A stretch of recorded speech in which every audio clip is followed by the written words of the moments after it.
All right, we're going to try to do this live.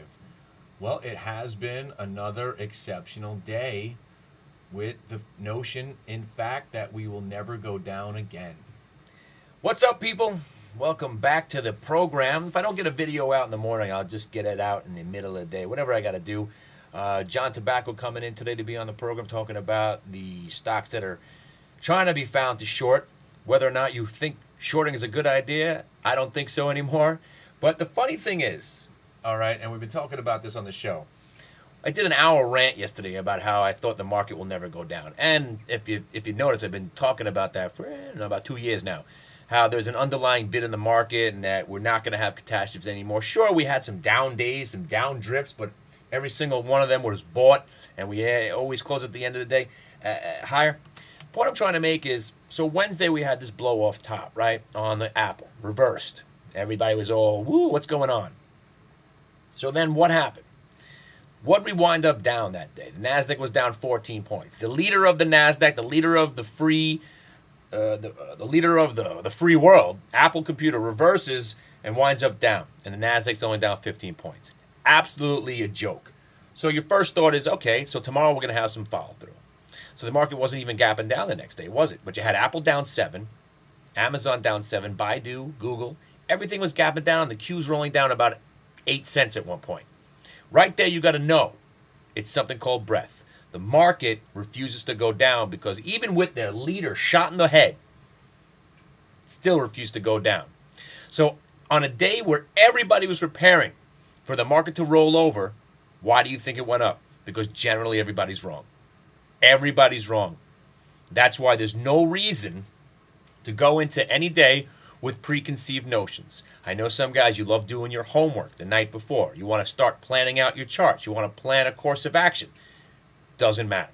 Because let me tell you what we did today. Today, I came in, as always, thinking we're never going down, buy everything in sight, and just ride the Obama Armageddon rally. Right to Dow 20,000, NASDAQ 5,000, all that stuff. 4 out of 5 trades we did were short. We were short in the GMCR. We were short in the SHLD. We were short in the DECK. We were even short in the MCP there for a while. All stocks that I love, all stocks that I think are going to go higher in the long run, all stocks that are part of the Armageddon rally. But you do what the day provides you, and you short the stocks that are moving down. Now, here's the thing.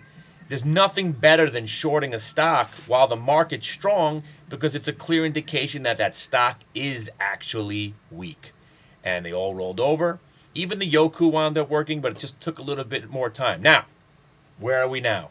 The market refuses to go down. It's 1:33 in the afternoon. We tried to go down. We hit some lows. We're already bouncing back up.